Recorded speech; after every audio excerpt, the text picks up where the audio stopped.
You've tuned in to the Crispy Noodle Podcast. You realize what you've done? With Rich Liebig. A real gangster plays his cards, right? And Michael Costanzo. What was that you just read? Let us be the Crispy Noodle in your vegetarian salad of life and boring news. Good times, noodle salad. The point is, you now have the ability to be happy. And now, here's Rich and Mike on the Crispy Noodle Podcast. Woo! Yeah! How you guys doing? What's up, everybody? It is time for this week's episode of the Crispy Noodle Podcast. Let us be the Crispy Noodle in your vegetarian salad of life and boring news. We've got some sports, some entertainment, and some odd news to get to straight to your ears in the podcast form here in the podcast arena that we do every week. This is the Crispy Noodle Podcast, the perfect meal for your mind. Thank you guys for joining us on another interesting episode. We've got a lot to talk about in sports, entertainment, and odd news. But before we get to all of that, Mikey, my friend, how are you doing? How is Costanzo Country holding up? Doing pretty good. Last week I talked about how we had our last visit to Chicago, and now my brother and sister-in-law have officially moved back to the East Coast. Bruno is back home. They're enjoying it. We had regular pizza their first night back in the Philadelphia area. Regular pizza? You like regular, normal like people the pizza. East Coast pizza. Okay. Where you can pick up a slice, and it's triangular, and it's thin, and you can eat it without a fork and a knife. Right, not like those Chicago bastards. Yeah. The deep dish is good. Yes. However, you can't just casually grab a slice. You have to get It's a not whole casual. No, you have to grab a whole pie, and you have to eat it sitting down at a table or with a fork and a knife, depending on what kind it is and how thick it is. The other type of pizza they have is like that pub pizza where it's very thin. It's like made on like a flatbread. It's like very cracker thin, and it's a little like really crispy, like cracker crispy, like a flatbread. like a flatbread, and then it's cut into squares like psychopaths. My brother once tried to order like a regular flat plain pizza, and he asked them to cut it into triangles, and they couldn't grasp the concept of just cutting a circular pizza in the wedge. Like, I don't understand why they can't do wedges. Like, what's the best way to cut a circle? I mean, I guess it would be a wedge, It's but wedges. I mean, it's clearly wedges. It's a pie. It's a pizza pie. How do you cut your pies? Do you cut pies with a lattice? No. but yeah, I guess, so if you do it in like rectangles, isn't this the parts of the pizza that's on the outside with the crust? Like, don't you get screwed? Yeah. You don't get any sauce. Right. It makes no sense. So anyway, that was the first meal back. They loved it. I think it just really depends on what part of the pizza do you value. Because there are some people that love the crust. I bet you for that's perfect for them. But for guys like us, we love the sauce. I love the sauce and the cheese. Yeah. But I love the sauce. here's the thing. If you don't have a good sauce, I don't want your pizza. But here's the thing. With a regular circular pizza cut into wedges, you get it all. You're right. You don't have to pick and choose. That's the Right. beauty of pizza. Anyway. Well, no, So they're back in town. I'll give you. So here's another flip side to your Okay. arguments here. All right. We had pizza this past weekend, and we got an upside down pizza. Okay. I love that. Okay. That's with the sauce on top. Yes. Yeah. I love it. It's also kind of like boardwalk style, like Mango and Yeah. Mango. They do a swirl Yep. action, which I like the swirl. I don't mind the swirl. Yep. I love it. I think that's the way it. I wish that was plain. I know upside down and plain are basically the same thing. It's the same thing. But the texture is different when the sauce is on the top. I wish that was the standard.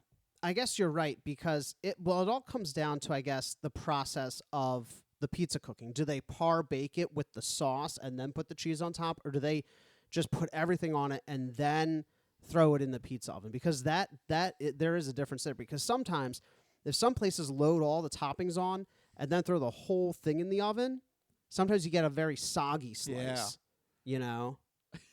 We did not expect to have this deep level of a pizza conversation. Pizza's a very sacred topic. It is. Detroit pizza.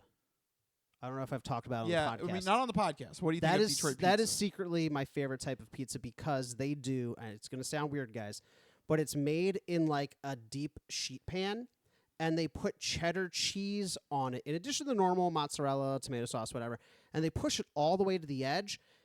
And what it does is it bakes down and it melts along the sides of the pizza and gives it like a really crispy, like cheesy, buttery crust around the outside. Oh, it's so good. Okay. Nikki's Deep Dish in Lansdale. They do a Detroit. Is that the one out of a guy's kitchen? Shh, maybe. Okay. All right. It is. I think it's a ghost kitchen situation. I pull up to pick up a pizza, and it's like in a residential neighborhood. I'm like, where am I going? Do I just ring his doorbell? Like, how do I get my food? Hello. That's exactly what I did. I rang the doorbell. I hear dogs barking. The guy's like, 1 minute. And I'm like, is this actually a pizzeria, or am I just going to a person's house to be murdered? Yeah, this is just random. They make fantastic pizza, though. And they're legitimately making it homemade in their home. Anyway. All right. Well, there you go. Your pizza discussion. You didn't know you needed to There's the pizza review. Start off this podcast. But, Rich, what have you been up to? You got more important stuff to talk about. Yes, that's right. I want to talk about this.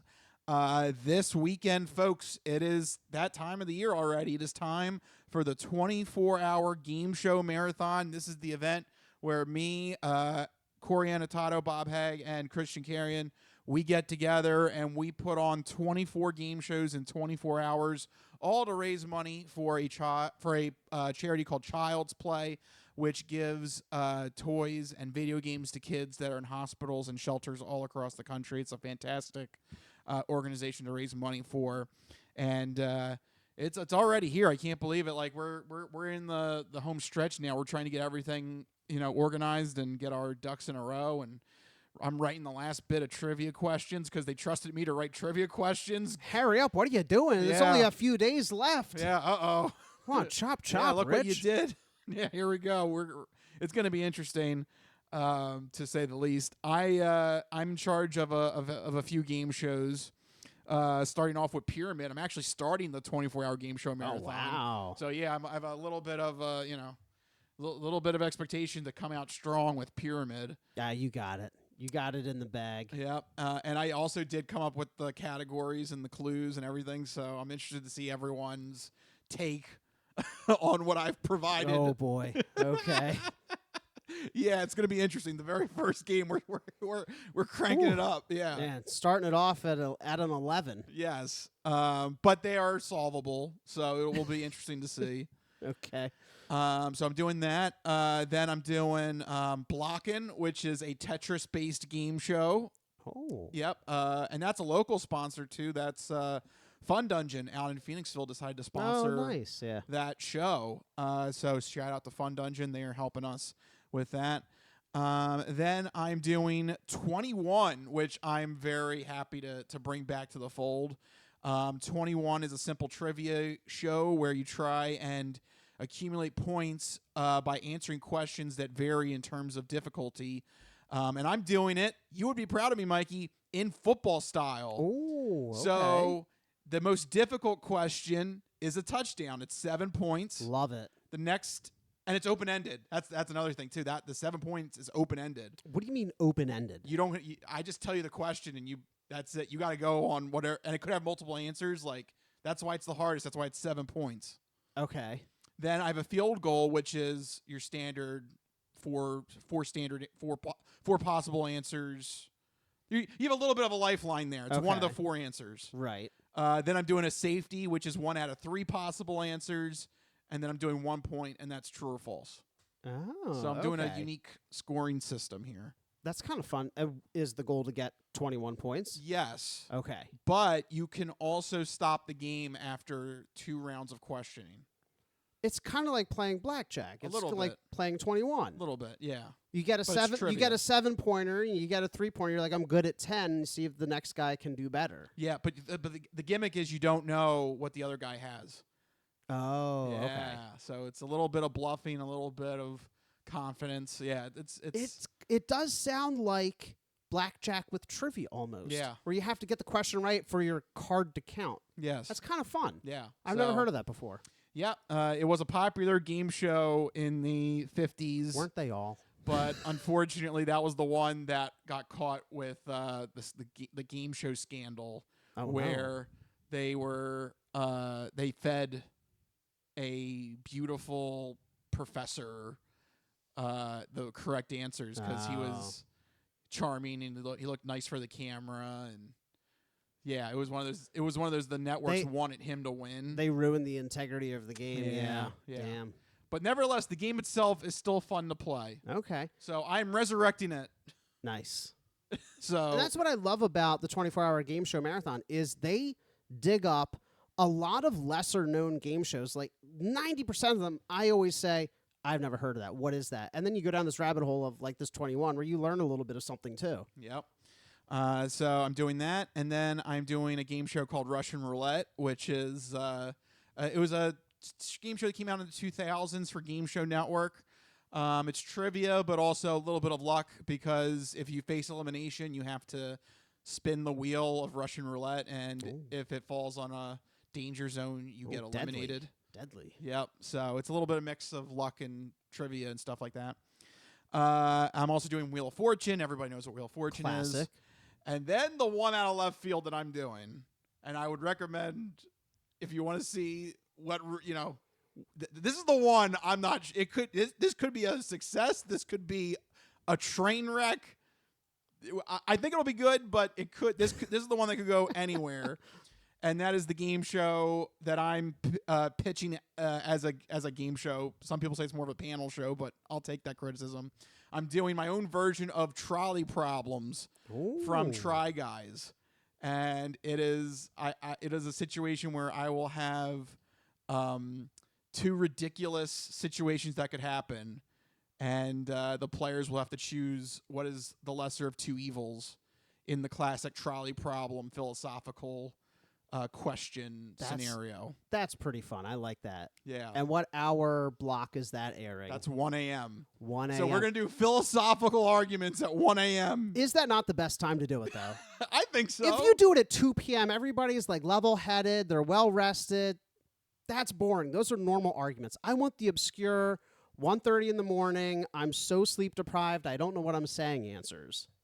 Tune in then, 1 a.m. 1 a.m. for Trolley Problems. I'm going to be tuning in. And I'm hosting that. And I want to thank Corey, Bob, and Christian because they gave me like carte blanche on this. They were like, go ahead, do it. And I was like, all right. They gave you a long leash. Yes, they did. I don't know after this one. I don't know after this if they're going to just don't wrap it around the tree or anything, you know? Yeah, this might be the longest leash I get. We're gonna reel it back in after this year. I don't know. I think it'll come out really good. I think that sounds like a cool proposition, even if it's not necessarily a full game show. I feel like there's game shows that kind of follow a similar kind of format. That's kind of the fun of this is too. We have 24 game shows to fill, so it doesn't have to be your standard Wheel of Fortune, Jeopardy. Yeah, if every game were just Wheel of Fortune and Jeopardy, that's not what makes it special. Right. Part of the fun is picking like these shows that we all have our personal favorites with. Yeah. Unique stuff and obscure stuff. Yeah. Yeah. Corey's doing a show all about like recent memory, which I was a contestant on 2 years ago, and that is one of the most challenging game shows ever. Like literally in that game show, it's called Perfect Recall. Oh man. And it literally is like Corey starts out the game and he'll say, a phrase like, oh, Hershey's chocolates. Oh, you really must be a fan of chocolate or something. I don't know. I'm making this up off the top of my head. Right. Chocolates or something. And then like 40 minutes later into the conversation, hey, what was the first thing I said when I saw you? And that's like worth 20 points. Oh, that's tough. Yeah, especially when we're sleep deprived. Oh, yeah. You got to put that at one of the early morning blocks, too. Nope. I think that's like one of the 7 a.m. blocks. Oh, God. Yeah. That's one of the very last ones. Oh, man. Yeah. So I'll be impressed if anybody gets any of them right. Yeah, it's going to be interesting. The whole experience is fun. The whole experience is, is something I look forward to, and it's all for a great cause. So please, number one, donate. That's really the whole reason why we're doing it. We all love game shows. We're all big game show fanatics. But the number one reason that we do this is for the charity Child's Play. So number one, go to gameshowmarathon.com and donate. Get your donations in. We are trying to surpass $11,000 that we have consistently hit the last 3 years. We're trying to break through that ceiling this year. So make sure you get those donations in. And number 2, watch the madness unfold at gameshowmarathon.com. You can go right to the website. The broadcast will be shown right on the homepage. I think we go through Twitch. So if you have a Twitch account, you can actually join the chat. And if we have a prompt, you never know. We might ask her your opinion in the chat room. So that's another thing too. Nice. So it's through Twitch, but you can watch it on its own if you go straight to our website. No accounts needed or anything like that if you go straight to our website. So it is it's a blast. I can't wait for it. But yeah, it's gonna be very interesting to see all of these shows come to life. 24 game shows in 24 hours, including the one I'm pitching with Trolley Problems. That's gonna be interesting to see live. I think I definitely want to try to see that one. But really, if you tune in at any point, it's going to be a blast. The production value is so high that you guys put on. You guys always have very interesting, funny questions. And again, sometimes you find these obscure, unique game shows that are just enjoyable to watch because they're so different. So you really can't go wrong anytime that they tune in, right? Yeah. So thank you for that praise there, because, yeah, it is true. And as long as you tune in at some point, during the 24-hour process from noon on Saturday till noon on Sunday this weekend, you'll catch a great game show experience on our feed. So make sure you go to gameshowmarathon.com and watch this weekend and donate to Child's Play. All right, now with all that out of the way, let's get to the news at hand that we want to talk about with you on this week's episode of the Crispy Noodle Podcast. First batch topics revolve around sports, so let's start off with the Sports Sampler. So you're not good at sports. It's a very small part of life. Sports. In your face. Ha ha! That's right, sports coming at you in your face. We've got some Eagles news, so Mike is happy to start chatting about it. What do you want to knock off first here in the Sports Sampler? Well, first off, some actual Eagles news, some moves in the offseason. The Eagles are working on, or I guess have agreed to a deal with the San Francisco 49ers to trade defensive end Bryce Huff to the 49ers for a conditional 2026 fifth-round pick that can elevate to a fourth-round pick based on, I believe, playing time. So this deal would clear a couple $1 million in cap space this year, but, of course, there's still going to be money left over in 2026. The 49ers, they get a little bit of depth at defensive end, and we get a mid-round pick in exchange, which we always seem to do pretty well with those mid-round picks. So, you know, that's some good ammunition for Howie. But I think the biggest piece of news with this move is the fact that Bryce Huff just got here on, I think it was a 3-year, $51 million deal. Yeah. From last offseason, was expected to be a huge rotational player. He had a fantastic 2023 campaign with the Jets. We were expecting him to continue at that level or improve upon it. The phrase going around at the time was a younger Hassan Reddick type. Yeah. And it just didn't. I don't know. I feel like the Jets might have broken Huff. But he was good in 2023. In 2023, yes. And then 2022, I think. Because he had 1 year with the Jets that went south. And then he came to the Eagles. And then with the Eagles, he got hurt. Yeah. I feel like the Jets broke him or something, which is very weird for Huff. I think he's only 25.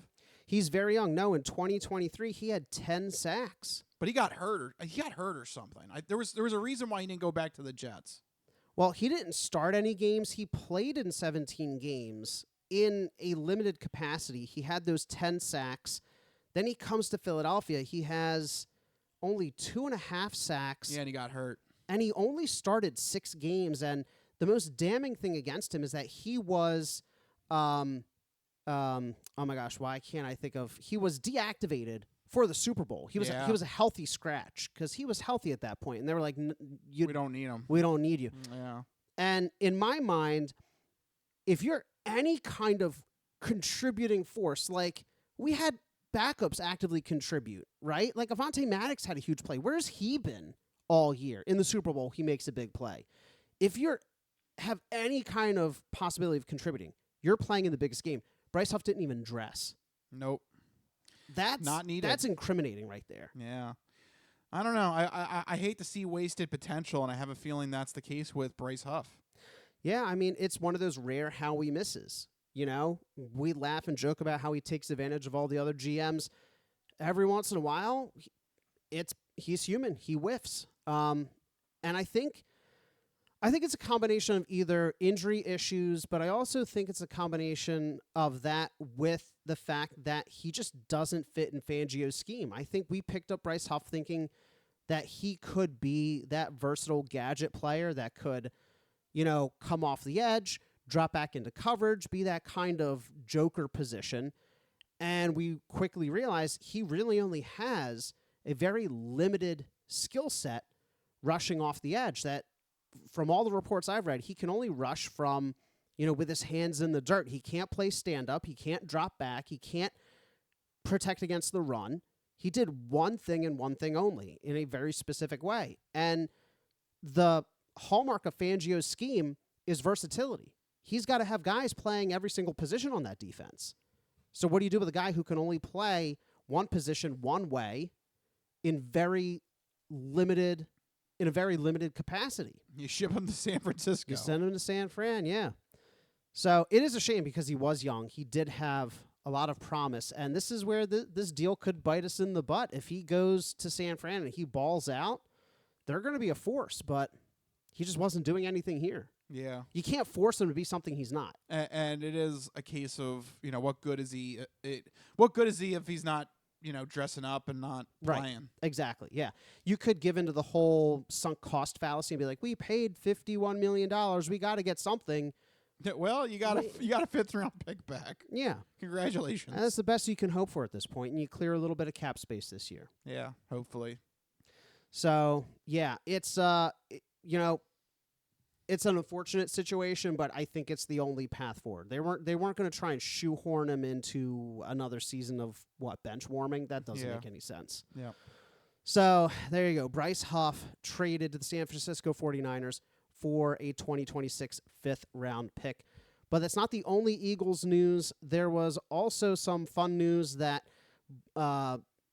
bridges the gap between sports and entertainment, specifically video games. Eagles running back Saquon Barkley was named as the cover athlete for Madden NFL 26. No, God! No, God, please, no! No! No! No! But that's the way a lot of people reacted, because a lot of people remember the Madden curse. Yeah. Are you one of them? It's weird. Okay, I don't know that I believe it is a foregone conclusion. There's a lot of people out there that are like, it is 100% going to be doom and gloom. I'm more like it's a 70% chance it's going to be doom and gloom, because it is pretty damning what happens with Madden cover athletes. So for those not in the know, for a very long time, if you made the cover of Madden NFL football, something horrible happened in your professional or personal life, and everything just kind of imploded from then forward, right? Yeah. We kind of did this experiment before the show where we went through all the cover athletes over the past 20-some years. And correct me if I'm wrong, there's a solid 70% chance that whoever appeared on the cover suffered in some way. Yeah. Going back to Dante Culpepper, just completely vanished. Mike Vick gets arrested and misses 2 years of football. Ray Lewis, double homicide charge that he has to beat in court. Donovan McNabb gets injured, goes on to have a losing season the next year. Sean Alexander disappears. Vince Young becomes a career backup and just fades into obscurity. Brett Favre. Woo! Rich, we all know what happened there with defrauding the state of Mississippi and just his personal life spiraling out of control after that. He did have a good season with the Vikings. He did have that one good season with the Vikings. You got guys like Peyton Hillis. Who's that? I don't know. He became a nobody. The best Browns player. Yeah, Adrian Peterson fell off the face of the earth, faced allegations in his personal life of child abuse and all that nonsense. Yeah. Some guys retired immediately afterwards. Like, I think Calvin Johnson was 1 year. Megatron. He just straight up retired. Odell Beckham Jr. went crazy. Antonio Brown went crazy. You don't really want to be on the cover of this video game for the most part. Yeah, there are a lot of ridiculous stories on this. Do you place any kind of significance on that? Some, but not a whole lot. I think a lot of it really is to do with the player psyche of these cover athletes. I mean, Antonio Brown he's a nut job. Yeah, that guy was a straight up nut job. Even when he was with the Steelers, he was still just acting crazy. Even then, yeah. Before everything went, went super haywire in public.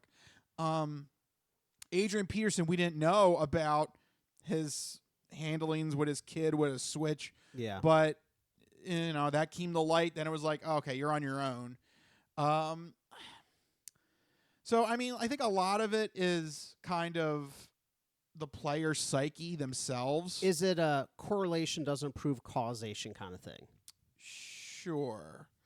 I mean, here's the thing. Saquon Barkley, I think, is on a different wavelength than all the other people that you mentioned with this Madden curse.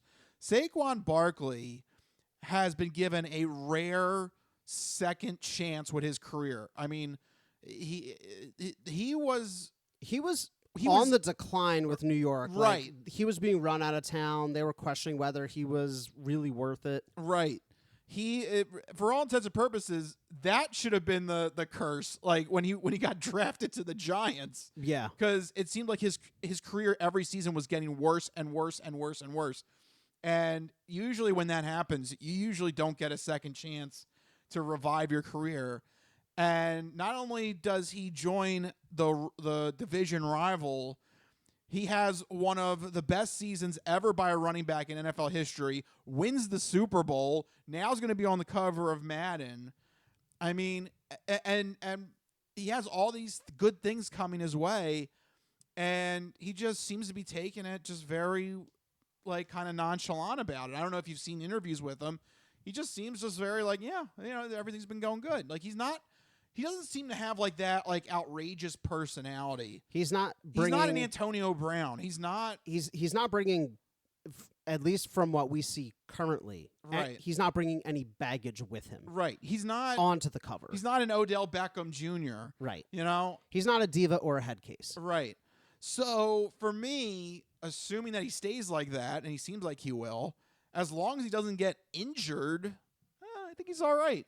So here's the 70% for me, because I think that with a lot of these cases, you make the cover because you've done something incredible, which means in a sport like football, you're pushing yourself to the very limits, especially with the running backs that I mentioned. And here's my fear. 28, yes, phenomenal season, but also the longest season. Yes. Yeah. And he is a workhorse for the Eagles. Yep. What do those three things usually lead to? I'm not trying to be too right. doom and gloom, but I'm just saying I could foresee a situation where, he's had injury concerns in the past, coming off a very long, very difficult season where they leaned on him a lot. He might get banged up a little. He might not have the same season. I don't think we should expect him to go out there and have 2,000 yards again. No. That's just not happening. No. He might not even eclipse 1,500, if we're focusing more on the pass game or A.J. Dillon becomes more involved. A.J. Dillon involved. A.J. Dillon was like the 1A in with the Packers. And or 1B, whatever you want to splice that. You have to think that the Eagles have this huge, successful talent. They want to try to protect him. They're not going to work him the way they did last year. Last year was like, we got to go win this thing, right? This year, it's like we have to protect a little bit of what we have, right? They're not going to run him the same way. They're going to try. That's why they bring in an A.J. Dillon to help soften the burden, right? So I think we will see a decline. he might get a little banged up. He's a running back in the modern NFL. It's a tough position. So my concern is that I think that it's more of just a coincidence, but I think that we can expect a little bit of a decline. Yeah. It's not because of the cover. I just think a little bit of decline is A-okay. As long as it's not a lot of decline. Right, as long as it's not a lot of decline, or he gets hurt significantly. Right. Yeah. The cover makes me a little worried. Okay. All right. Maybe I'm superstitious. Get your therapy out, Mike. Yeah. Maybe I'm just a little superstitious, but I'm feeling like usually the cover goes to athletes who are, already giving 110, 120%, and that usually in the NFL leads to some kind of setback because you can only push yourself that hard that long. Yeah. It's just kind of like inevitable, right? That's a fair point. Yeah. But we'll see. I'm hoping it's not too bad. Right. And I think Saquon Barkley's in the right mindset. He seems like a very humble dude. As long as the team stays grounded and they protect themselves. Yeah. I think he'll be fine. But we'll see. We'll see if the Madden curse will strike again. From your mouth to the football god's ears. Yep, we shall see on that front. All right. On that note, we found a way to do 2 football topics in the Sports Sampler in the middle of June. Yeah. Just the way it should be. You bastard. Just the way it should be. You son of a bitch. What is baseball? I don't know. Basketball? Who cares? We really could have done baseball because I texted you about this. I think I got to I have to bring back Rich's Futility Watch. Yep. I forgot about the what are they? The Colorado Rockies. Yeah. Oh my God. They are somehow worse than the White Sox last year. Yeah, you did text me this stat today that they lost 50 games before they won 10. Yeah. Like, the season is 162 games. So you went a full third of the season and did not surpass double digits. Oh, no! We suck again! Oh, yeah, they do suck. To me, that seems absolutely wild. Yeah. As of this recording, they are at 10 wins, 50 losses. But because of the way the schedule was, at one point they were 9 wins and 50 losses, making them the only team in MLB history to go to eclipse 50 losses before winning 10 times, which is ridiculous. That's so demoralizing. I can't even imagine what it would feel like to be a fan of a team like that. Yeah. If they stick with that current winning percentage, they would lose something like 127 games or something. They should do it. They should do it. Right. At this rate, why not? Just go for it. The season's already over. Listen. You've lost 50 games out of 60. You may lose, but you could still be part of history. Not the type of history you want to be a part of. If they kept on this streak, they would be 27 wins and 135 losses. That's crazy. That is ridiculous. But they should still do it. Like I said, you can still be part of history. They've already fired their manager, by the way.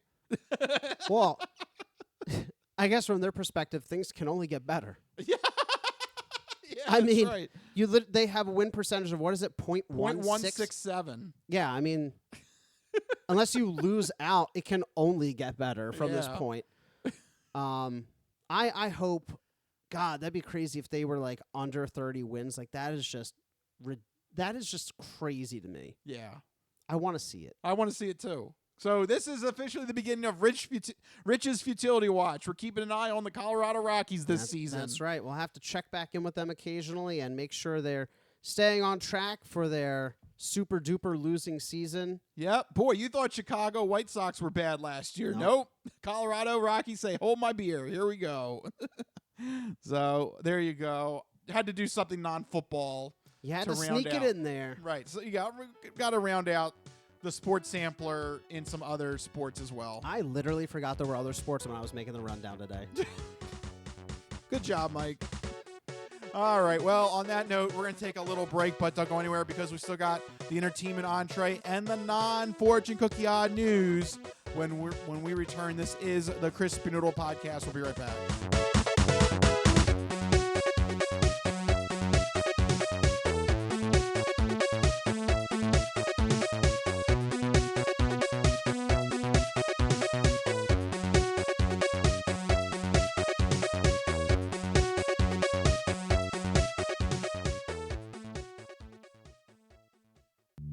On June 7th, 4 best friends and a bunch of their friends will pile into a TV studio in Philadelphia with buzzers, microphones, lights, and trivia to recreate 24 of their favorite game shows, streaming online, live and uncensored. It's the 12th annual 24-hour game show marathon, raising $10,000 for Child's Play, a nonprofit dedicated to supporting children's hospitals around the world through the power of play. To learn more or to donate towards the $10,000 goal, go to gameshowmarathon.com. Ready for the weekend? Happy Friday.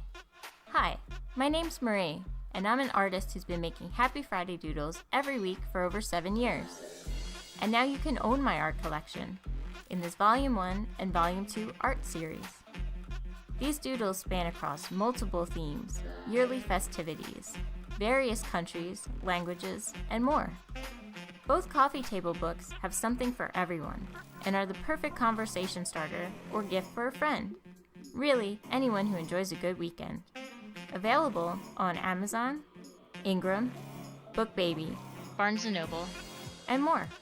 Visit happyfridaydoodles.com/books and get your copies today. Let's celebrate the best day of the week. Happy Friday.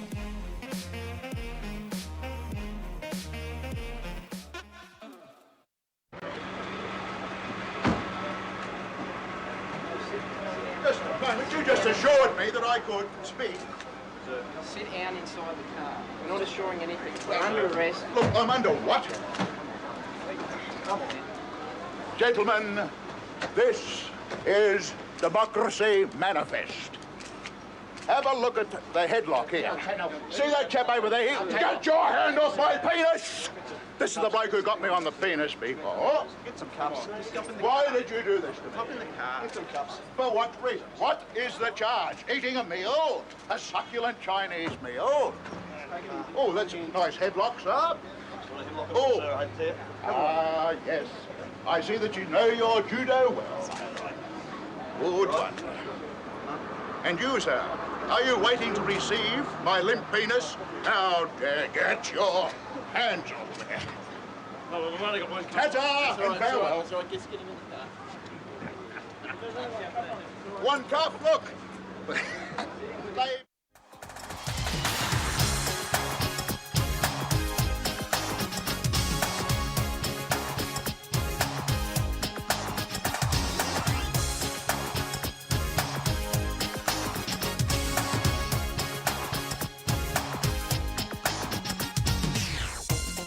Oh, yeah, back here on the Crispy Noodle Podcast. Long live Democracy Manifest. That is still one of our favorite clips. It is really a classic. Yes. It has become near and dear to us. Yes. That's he's in the Hall of Fame up here in the Raptors. Yep. Here at Crispy Noodle headquarters. That the banner hangs brightly here for Democracy Manifest. For all to see. Yeah. Dear God. I'm under what? I don't know why that always gets it. What? I'm under what? All right. Well, you know what? That was very entertaining. That's appropriate to start the second part of our show that we do call the Entertainment Entree.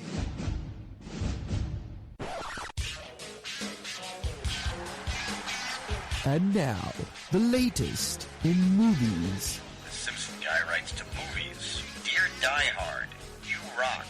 Especially when that guy was on the roof. Music. I know what that is. That's music.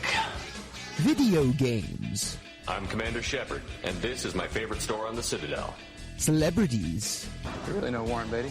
Yes, I do. I took a leak next to him once at the Golden Globes. And more. You were the all-singing, all-dancing crap of the world.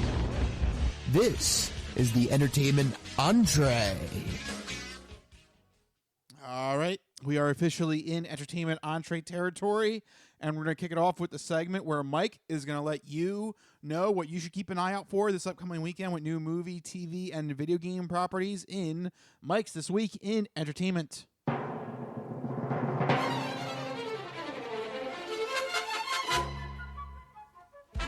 All right, Mikey, what do you got for the people at home? All right, well, first up, we talked about it at the top of the show, but remember to tune into the Game Show Marathon this weekend, 24-hour Game Show Marathon, 24 hours straight, starting Saturday, at 12 p.m. So make sure you tune in and donate. That's right. Thank you.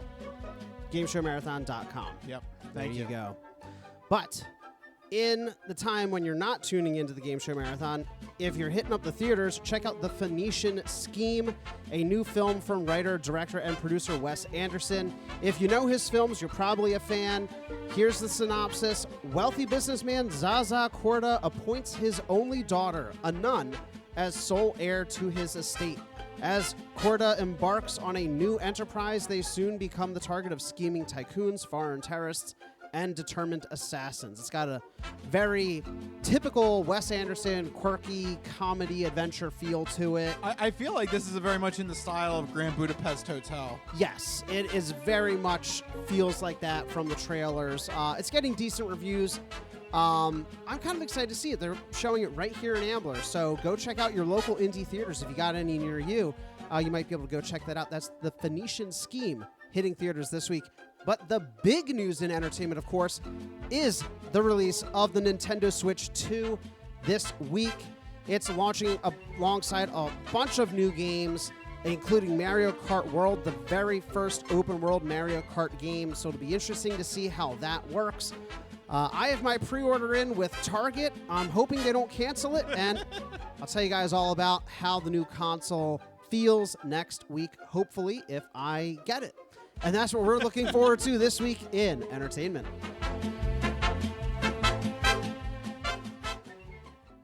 All right, Mikey, I hope you do get it.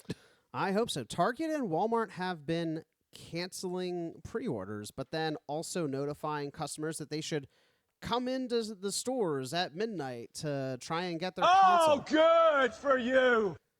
I feel like that shouldn't be allowed. You cancel pre-orders, then tell people to come in. Yeah, that seems Like, a little shady. If you have consoles, send them to the people who pre-ordered them. Don't cancel the pre-order to try and get people into store and upsell them on, impulse buys.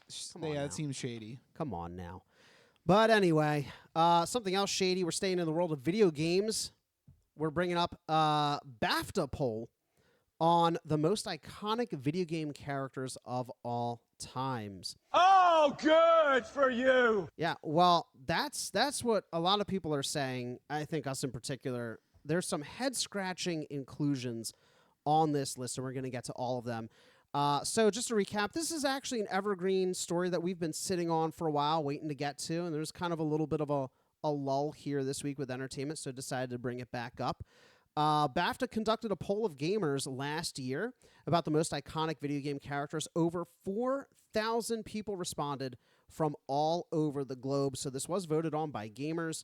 I don't know what video games people are playing, but the list is a little funny.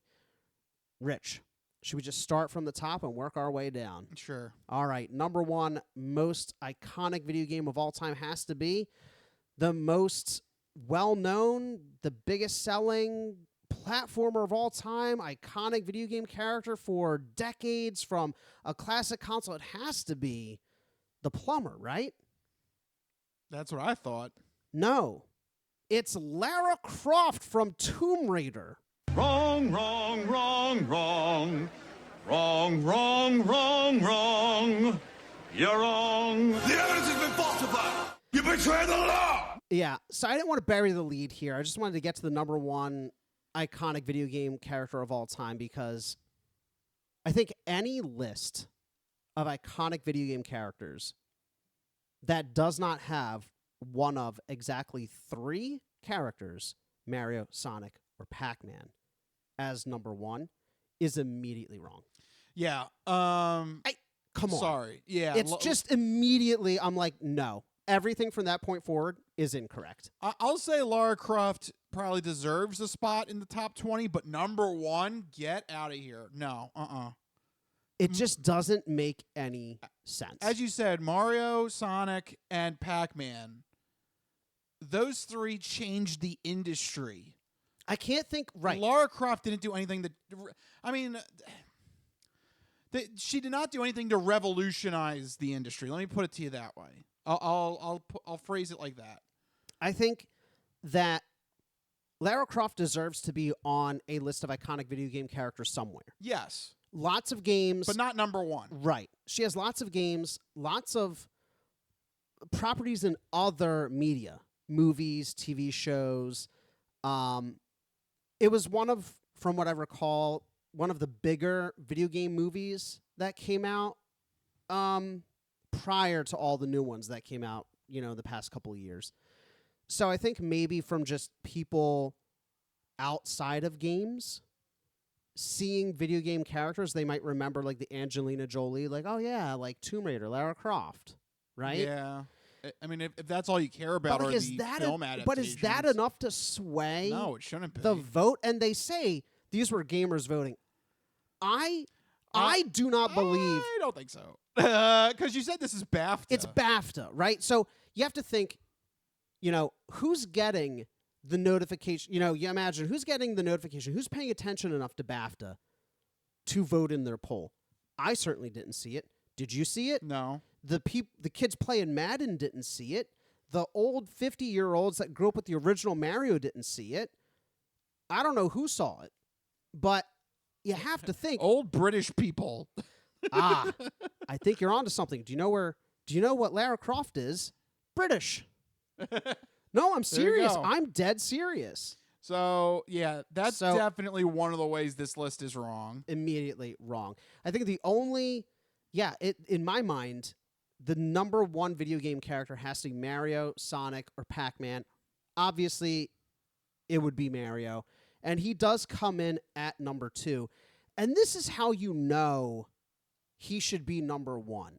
He was introduced 15 years before Lara Croft in the early 80s. And according to BAFTA, has appeared in over 200 video games. Yes. That's pretty much, dude. Mic drop. That's all you need. That's all you need. According to BAFTA's own thing, Lara Croft has appeared in 15 games. Mario has appeared in 200. Those numbers aren't even remotely similar. There's no world in which you could be like, oh yeah, they're almost close. No, that's not even remotely that's similar. Like taking the Colorado Rockies and putting them next to the Dodgers. Right. I mean, like, oh yeah, they're basically the same. No. They play baseball. Yeah, I guess by the merit of they're part of the same media format, I guess they're similar, but so yeah, Mario is second. Yeah, that's absurd. How does that feel, Rich? As you grew up a Nintendo fan, a lot of Mario. No, when I think of video games, I think of Mario. Like that has to be number 1. Yeah. Yeah, that doesn't make any sense. Even as somebody who didn't play Nintendo growing up, I was a Sega and a PlayStation kid. I mean, there's no other choice. Yeah. Maybe Pac-Man. Maybe Pac-Man. Because Pac-Man was big in the old arcade days, and its legacy still lives on. But other than that, it's Mario's got to be number 1. Yeah. And if you're like really old school and you want to be super abstract, you can be like the paddle from Pong or like the ship the ship from Asteroids. Like I could see arguments for those types of entries, but Lara Croft from Tomb Raider just does not. The centipede from Centipede. Like even that, you could be like, okay, like I get it, or like the little Space Invaders from Space Invaders. Like there's arguments to be made, like the very foundation of the hobby and the the medium. Like you can't make. I'm just still caught up on number 1. I just can't wrap my mind around it. Okay. So that definitely is a thorn here. Yeah. So let's move on. Maybe we'll get. I have a bigger thorn. Okay. What's your bigger thorn? So I saw this list. Going through the top 20 here. And I'm going to say this. I love Baldur's Gate 3. I'm a big fan of it. But on this list that BAFTA put out, 2 of the top 20 iconic video game characters of all time, get out of here. 2 of them are from Baldur's Gate 3. One of them in the top 10. That doesn't make any sense. That does not make any sense. But I know Baldur's Gate 3 is a very good game. I've been, I've played it multiple times. I kind of want to play it again, actually, after I'm done Game Show Marathon, but that's for another story. But in terms of Baldur's Gate 3's place, we don't know how it's going to stand the test of time yet. Right. there's no way 2 of those characters should be on a top 20 list of top video game characters of all time. Right. Like that bothers me. Like right as that is such recency bias. Yes. Like that is like in your face. Hey, recency bias right in my face. It's like, hey, I just played this game. It was awesome. I'm gonna vote for these characters. Like yeah. And to your point, we don't know how it will stand the test of time. Like Larian Studios right now, they struck gold. Baldur's Gate 3 is still massive in the video game industry. But what happens when they come out with their next game? Or if somebody else makes, another fantastic D&D RPG spin-off game, we need to see its lasting potential. I think that should be one of the metrics when voting on a list of this. Like, how has it stood the test of time? Right. Because there's other characters on here that have. Just breezing through some of the other ones, Sonic the Hedgehog at 4. I mean, when you think about the 90s video games and the mascot wars, Sega, Nintendo, Mario, and Sonic, I mean, it's iconic. Sonic in his own right. Agent 47 from Hitman somehow beat him out again. That's weird too. Pac-Man coming in at 6, just underneath Sackboy from Little Big Planet and the PlayStation consoles. Again, that's such a, I love the Little Big Planet games. And in the PlayStation 3 era, he was Sony's mascot. But in terms of iconicness, the last game that this character was in was 5 years ago and nobody played it. Yeah. That shouldn't be up there. I love the last game from 5-6 years ago, but hardly anybody has experienced it. So how is it iconic when nobody's playing the games? Yeah, and also no offense, he got replaced by Astrobot. Yes, Astrobot is way better. And that's like the new mascot for PlayStation. Yes, absolutely. 7, we got Link from The Legend of Zelda. That's one that should be higher up. Link. Think Link should be higher. Yeah. I think appropriately. That's appropriate. I think appropriately rated right like in outside the top 5. Not too far outside the top 5. But speaking of Nintendo characters, where the hell is Kirby? Yeah, yeah, what? Yeah, not in the top 20. What about Donkey Kong? Yeah. Started as the villain. Yeah. Gets his own game. Yeah. You're right. There's some really questionable exclusions. But continuing on, 8, Master Chief from Halo. This one I actually agree with. Super iconic for Xbox gamers. Yeah. One of the biggest franchises of all time. I don't think deserves to be in the top 5, but definitely in that top 10. Next one, very close, near and dear to us, Kratos from God of War. Yeah, Kratos. I think this is a worthy spot. We got Shadowheart. We have Arthur Morgan from Red Dead Redemption 2 at 11. This is a game we both love. Yes. In terms of iconic characters, Rich. Yes. I disagree. Again, it's going to come down to staying power. I don't think we've seen the full staying power of that character yet. I think John Marston from the first one. That too, yeah. I mean, is more iconic than Arthur Morgan, I think. Yeah, that's another argument too. So I don't know that. Again, I think that's another thing with recency bias. I don't think that should be up there. Yeah. 12, Pikachu from Pokemon. I think should be higher. Top 10. Yep, that makes sense. Steve from Minecraft. I didn't even know his name was Steve. Yeah, and if this had if this had come out this year, I'd be like, oh, because of the movie. But this came out last year before the movie, so this one, I think this one's odd because I think the point of Minecraft is you're not playing a character. They don't speak. They don't do anything. They don't interact. It's just you building the world. Yeah. So that should be off the list. That one's a little curious. I don't like it. 14, Solid Snake, Metal Gear Solid. A very iconic series and character. That's fair. I can see that one. Next, one that's near and dear to me, 15, Crash Bandicoot from Crash Bandicoot. Of course, the original PlayStation mascot. Mm-hmm. You gotta love the edgy Crash Bandicoot. Yep. I mean, you do. I think this is totally fair for Crash Bandicoot.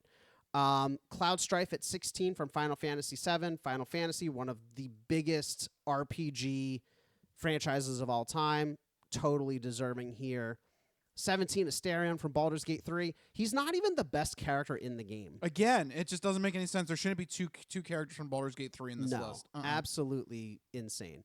18, Kazuma Kiryu from Yakuza. Personally, have never played it. So I can't really comment on this one. 19, Ellie Williams from The Last of Us. This is a tough one because the work that game did. Yes. Shifted. And it did get rebooted and remastered every frickin' console generation. Yeah, people have played as Ellie at least like 17 different times by now. So that could be a spot like you just make the list. I see that one making sense. Yep. 20, rounding out the top 20, Nathan Drake from Uncharted. Yep. Are there any notable exclusions that are not on the list at all for you, other than the ones we talked about? Because I have one off the top of my head. What do you got? 2, actually. GLaDOS from Portal. Okay. Andrew Ryan from BioShock. I would love to put Andrew Ryan on this list. I think those 2 games had a huge cultural impact. I think that those 2 characters, you can't have those games without those characters. Oh, I got something for you. Okay. Something from Mortal Kombat. Yeah, anything. Liu Kang, Scorpion, Sub-Zero, Raiden. You want to Shao talk Kahn, about video game history? There should be somebody from Mortal Kombat on this list. Even though we're not Street Fighter fans. Yeah, Street Fighter. By that same logic. Yeah.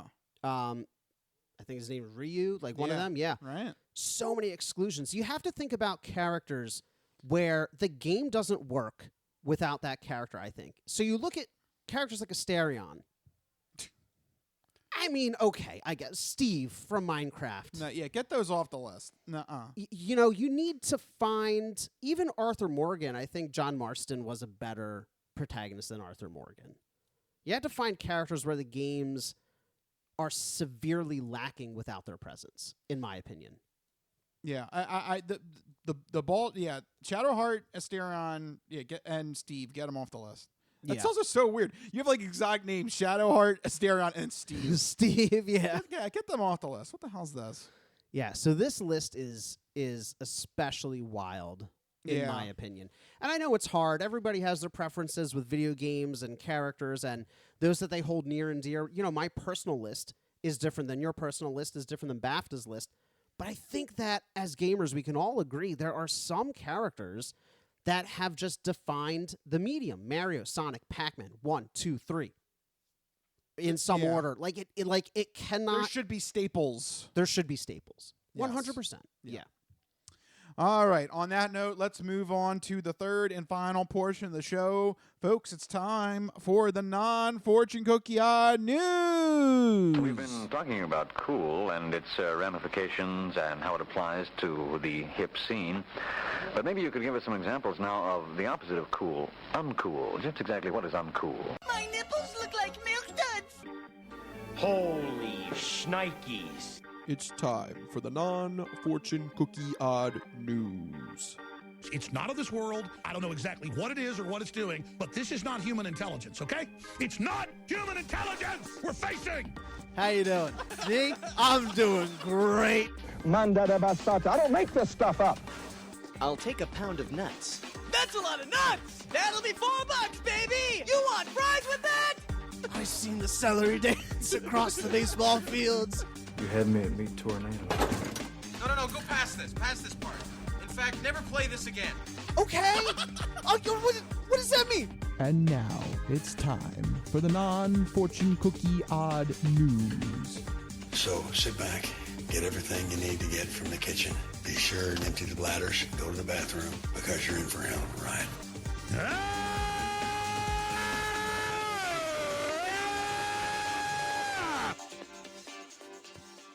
Odd news. That's right, everyone. It's time for the non-fortune cookie odd news here in this segment. Rich researches the news, he reads the news, and I react to the news. He finds a weird and wacky story and keeps it hidden from me, which ensures that all of my reactions are my genuine gut reactions to hearing this story for the very first time. I don't know what's about to happen. You guys don't know what's about to happen. And even Rich doesn't know what's about to happen because these stories always take us down wacky and wild paths. And I'm ready to get started. Where are we heading to? Now, who is this guy in Florida. It's Florida, and they're crazy. Oh, yeah. I gotta at least ask. Right. Because sometimes it's not. But Right. we're heading back to an old staple, our comfy little safe space of Florida. Yep. And seeing this story, I had to pull it right from the get-go. Oh, boy. We're going to follow the case of 73-year-old Angela Velasquez Taborda. What a name. Yeah. That's a name. Could you imagine filling out, I don't know why I just thought of this, but like a Scantron back in the day? Do kids still do Scantrons? Well, Velasquez, I think that's her middle name. Okay. So I think her last name is just Taborda. All right. So that's not so bad. Yeah. Okay. These Florida police, this one, they want the full name. Right. Angela Velasquez Taborda. She was caught stealing items from a Walmart on Saturday evening. And when she was confronted by cops as to what she was doing, she said that she was shoplifting because the devil told her to do it. Demon? Stop calling it that. Demon! Stop it. Stop talking to it. No, I just want to talk to the demons. Plunge us into darkness, demons! Demons! Oh my God. Demons, you cowards! Yep. I mean, I guess that makes more sense than her saying God told her to do it, right? Because sometimes they say that. Breaking the law, yeah, that sounds like the devil would do it. At least this is logical in its illogic. What a saying, yes. Yeah. I said logic that. in its illogic. Yeah. Wow, you want to talk about philosophical thoughts? Wow. Damn, Mike, it's not even 1 o'clock. I know, right? Wow, that's a thought provoker right there. Yeah. Yes. So, according to Taborda, she said that the reason why she stole all these goods from Walmart was because the devil told her to steal them, and she was going to provide these items to one of his henchmen. Hey there, demons. It's me, your boy. I'm standing near your hole, and it's very dark. So, what items did the devil's henchmen need? Yes. Apparently, they came up with a shopping list. Why couldn't the henchmen just go steal the items? I guess they were busy doing devil hell things. Work. Yeah, devil work. I don't know. Hell work. I don't know. Devil. I don't know. So the devil's like, my boys need some goods. Can you go get them? Hey, Angela. Hey, you right there. Hey, you're by that Walmart. Can you swipe some things? Oh boy. Yes. All right. So according to the police report, she tried to steal $121 worth of shampoo, socks, and shorts. We don't need tops, just shorts and socks. We're good to go. Oh no, the demons ascended to earth and they forgot their pants. Demon? Stop calling it that. Demon! Stop it. Stop talking to it. No, I just want to talk to the demons. You soil a lot of pants when you're working for the devil. Yeah. You know, so you need fresh pants. Oh, darn it. The Ascendancy baggage claim lost my baggage. There's a lot of brimstone. There's a lot of sulfur. It gets the clothes dingy. You gotta. Darn it. Yeah. The sulfur got my pants. Exactly. And because it's so hot, they just go shirtless. And I'm stinky now. Yeah, you know. Yeah, I need shampoo. I need socks. Right. I need shorts. It's important to be properly bathed and clothed when you're working for the devil. Yes. Hey there, demons. It's me, your boy. I'm standing near your hole, and it's very dark. That would have been the handoff. That would have been the I'm standing by your hole. Yes. There you go. I got your shampoo, socks, and your shorts. That's right. 3 S's. I don't know if that correlates to anything. Whoa. Yeah. S's, like the first letter of the word six, like 666, Satan? Or Satan. Ooh. Ooh. There's a conspiracy here. I can feel it. Yes. I can feel it. So, yes, she was trying to steal $121 worth of shampoo, socks, and shorts. It's also very specific and a very low amount, relatively speaking. Is it, though? Because all know. those items are very cheap. Shampoo, socks, and shorts. So Shorts can sometimes get pricey. But how many shorts is she getting for $121? Right. She's only getting like 1 or 2 pair. And also, are we talking about like the mesh shorts? Like those are like $10. I guess. I just feel like, how many henchmen is she stealing for? Right. Does she have enough shorts to go around? Right. How many henchmen did the devil tell you need to provide for? Right, exactly. Because is this a whole crew? Is this Ocean's 11? I feel like with that combination, you can't outfit more than like maybe 5 or 6 henchmen.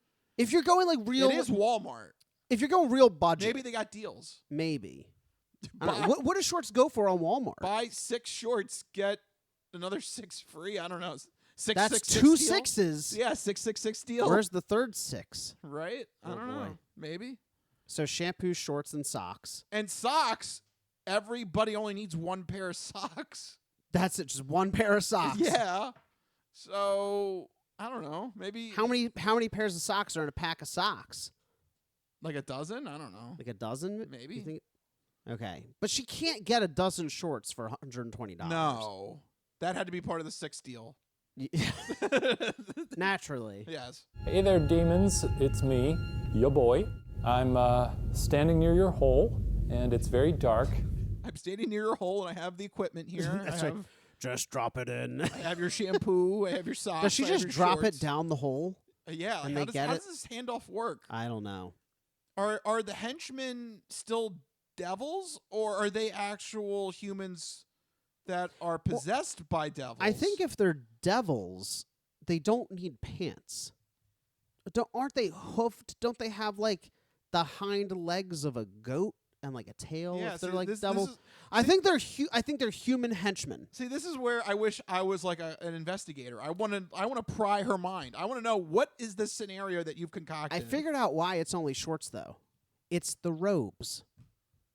The robes? What do you mean? You wear robes when you're a henchman. Think about a classic cultist. You're wearing the cult. You're wearing a robe. What's under the robe? You don't need a shirt. That is your shirt. You just need some shorts and some socks. Yeah, you need to hide your junk. I figured. Well, because if you sit down and the robe hikes up, all of a sudden, whoa. Hey, Hey. Hey, look, I came here to see the devil. I didn't came here to see your junk. Yeah. Well, it was very erotic. Yes, indeed. It was erotic. Yeah, I don't want to see your junk. Yeah, exactly. I Come came on. here to see Satan. Come on now. Sorry. I'm here to see the other big red one. Yeah. Yeah, this is that all she stole? Yeah, that's it. That's it. That's the entire. That was the whole thing. Yep, she took these items and tried to stash them away in a plastic bag, and then tried to walk out of the Walmart with it. That's not really. That's like the worst stealing attempt ever. She just put them in her shopping bag and just. Oh, I paid for them. Is that what she said? She went through self-checkout and like, oh yeah, I got them. Yeah, I guess. Because she tried to walk out in the bag. Yeah. It's a very small haul for... Yeah, for the devil's henchmen. Do they need for nothing else? Satan will provide a bounty of food for his henchmen, but not socks, shampoo, or shorts. Yeah, they don't exist in hell. That is strictly off limits. You got to provide your own uniform. Yeah, so in hell, everybody's naked. So, sorry, we don't have clothes. And then I guess we don't care about body odor, so... Yeah, just shampoo, nothing else. Yeah. I don't know what to do for her. Did she say why the devil said those things? No, just that the devil told her she was gonna steal them and provide them for his henchmen. Okay. Sure. Why not? This just in. I got a message. Oh no, the henchmen need me. That's another thing too. How does the devil communicate in this? Like, if this situation, like, did she get a text message? How did she know to get socks? It's like, bing. It's like, oh no, the devil needs me. Oh, I got a Microsoft to-do list. See, that's from the devil. Yeah, the Microsoft to-do list. I would believe that. That's from hell. He's also the one pushing the updates. Jesus. Yes. Come on. Yes, I would believe that. There you go. Yes. You get some sympathy points with me. So the devil works for Microsoft. Confirmed. Yes. There you go. Confirmed. That was easy. We figured it out. Ta-da! We got it. And somewhere along the line, he passed the information to Angela Velasquez. I don't know why I just imagine the devil like, oh, I gotta pull up Teams. And What's her name? Hold on. You know, what's her name? A-N-G. Which one is it? No, Which one? Yeah, which one? Which Angela is it? That's the wrong department. Hold on. And also, does the devil do that thing where he just goes, "Hey, what's your question? Just ask the question at the same time. You're already typing me the message." Hey. Nothing makes me want to commit crimes more. I hope none of my coworkers are listening. I hope you guys use Microsoft Teams so you get all these references. I hope you guys work somewhat remotely. Do you have, you don't have to be specific, but have you ever had people in your life just, hey? Yeah, and you're like, just tell me what you want. And I will intentionally be like, no, I'm going to wait for the follow-up message. I'm not taking your bait. How's your day going? What do you need? That's my response. Yeah, come on. I'm so direct sometimes. Tell me what you want. Yeah. That's the devil. Yeah. That's the devil. Confirmed. The devil uses Teams. Hold on. I got a T. It's a Porta. Oh. T. And then you know what he does? He goes, hey, oh, never mind. I'll just call. No, just ask your question. Yeah. Don't call me. Yeah. I don't want to. Oh, come on. Immediate panic. I'm like, I don't want to talk to you. Just type out your question. Yes. I can imagine the devil running Microsoft Teams. I think that 100%. 100%. And then just like shoots over an attachment. Angela. I need you to swipe this list. Do you find it ironic that the person who the devil selected to be his gopher, her name is basically Angel? Angela. It's like that's interesting. Yeah. Well, the devil's supposed to be a fallen angel. Whoa. Yeah. There you go. That's deep lore right there. Yeah. Oh, good for you. Well, unfortunately, Taborda did not mention any other details about the devil other than what she gave up to this point. Which is a shame. If it was Microsoft Teams, you could have printed out a chat, receipt. Yeah, where's the meeting logs, right? Yeah. Where's the attendance? Come on. Right. We could have delved into this whole lore here. I know. Nothing. Keep your chat receipts. That's right. Especially if they're from a supernatural entity. Yeah. If all of a sudden the devil starts messaging, you're like, whoa, I better make sure I get all this. Nobody's gonna believe this. Yeah. Oh, better hit that save button. You just react, thumbs up. I really hope people actively use Teams so they get all this. Angela, please acknowledge that you've gotten the attachment. Oh my God. Angela, please accept the read receipt. Oh man. Oh, the devil. Yes. Oh, the devil. Somebody's got to teach him how to use Teams. Well, the henchmen would, but they don't have any socks. Doesn't the devil have an IT department? No, they don't have anything. They just got Office 365, okay? They're a little bit behind the times. Yeah, just a little bit. So, yeah, unfortunately, that's where the story pretty much ends. Taborda was arrested, and she was released from the county jail after posting a $150 bond. And the judge, here you go, here's a kicker for you. The judge has told her specifically, number one, you can't be next to a Walmart, and number two, you cannot have any contact with, quote, any mythical personifications of evil. Plunge us into darkness, demons! Demons! Oh my God. Demons, you cowards! That is listed in the bond release. That is amazing. That is a great judge. That is amazing. Whichever judge that was, thank you so much. They also covered all of their bases with that. Like yes. What was it, representation or personification of any contact with any mythical personifications of evil. That is what is in the release, in the bond release report. Oh, wait, I found a loophole. He said mythical. What about real personifications of evil? So she can still coordinate with the human henchman. Yes, that's fine. Ah. Demon? Stop calling it that. Demon. Stop it. Stop talking to it. No, I just want to talk to the demons. Well, she can't. by court order. Also, can't be next to a Walmart. She can't like drive by them or walk by them. She has a complete loop around them. I mean, that seems wildly inconvenient. I think that's just. I'm assuming in her nowhere town, Florida, there's only one Walmart, so it won't be hard. Yeah, I think it's just the way the judge wrote the bond release. But also, this is a very low stakes crime. $120 of goods, $150 bail. This is like chump change. Didn't last week we have like $100,000 something dollars? Well, that guy was what was it? That guy was masturbating or something. Yeah. Well, this person's working for the devil. Which is worse. You know, she was only stealing socks and shorts and shampoo. Right. You know, she had a gainful employer. She had a job. I doubt the guy last week had a job. She had gainful employment. Who was your last employer? The devil. 2025 to present. Skills include Microsoft Office, Microsoft Teams. Yes. Oh my gosh. Liaison between devil and stakeholders. Stakeholders, yes. Managed team of 5 to 7 henchmen.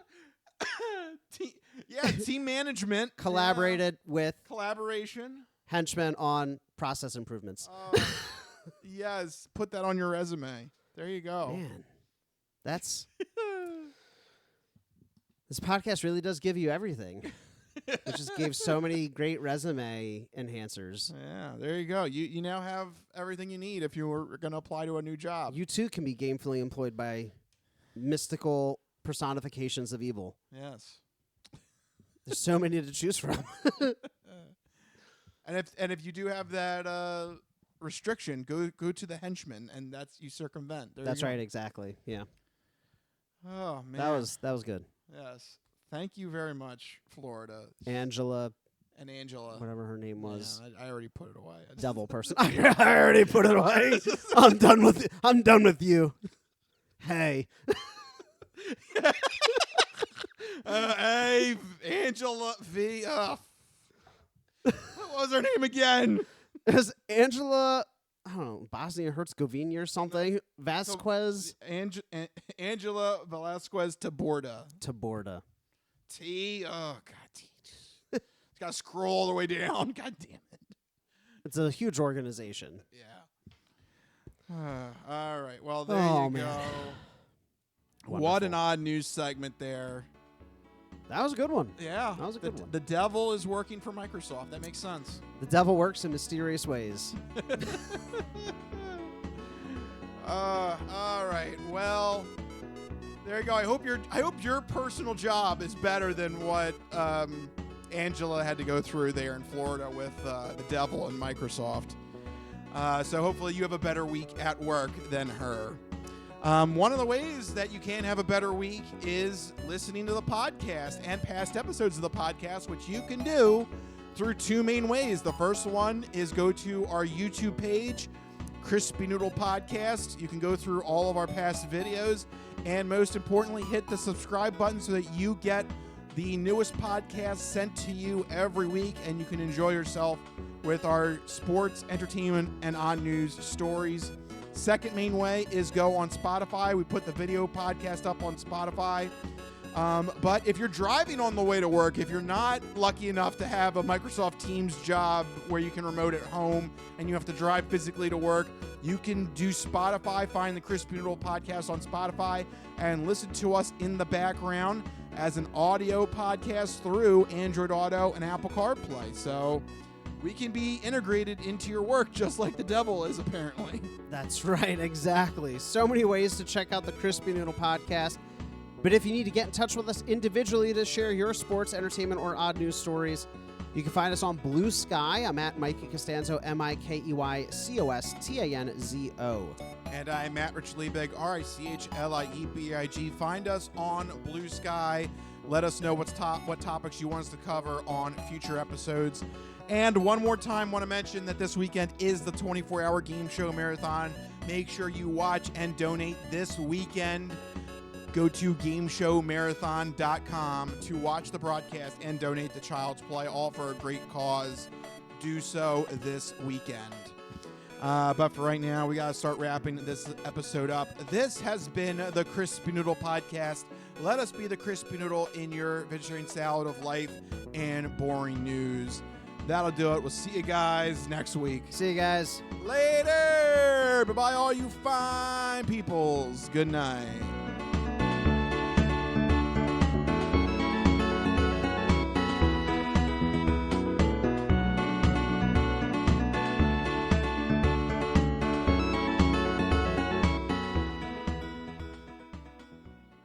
Some of us have great stories, pretty stories that take place at lakes with boats and friends and noodle salad.